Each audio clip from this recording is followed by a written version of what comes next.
So one question that we get a lot from our BRCA1 and 2 mutation carriers is that what age should I be testing my children for BRCA1 or 2 mutations?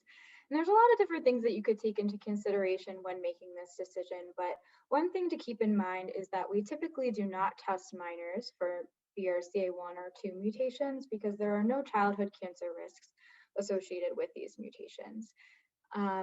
And so typically what we recommend is that testing makes sense at the age for which there will be medical benefit to having this information.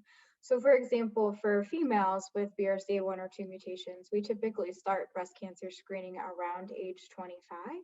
So around age 25 is a reasonable age to, or the age that we typically recommend that young women come in for genetic testing.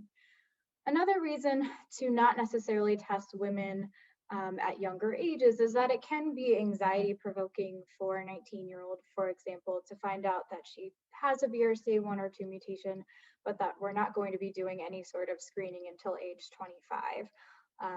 And so that's another reason why we try and recommend that women wait until they get closer to the age for which we would start screening.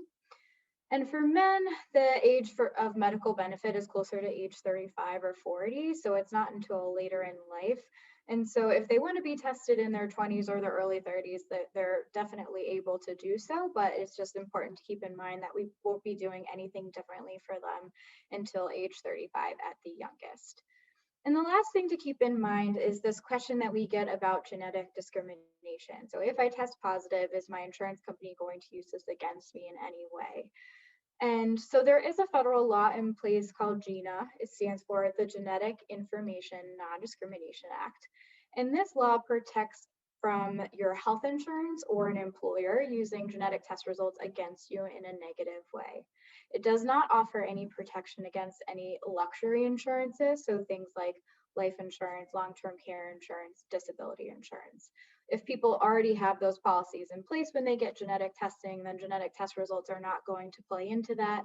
But if people haven't had those policies in place, it could become an issue when they go to put those policies in place if they have tested positive for a BRCA mutation.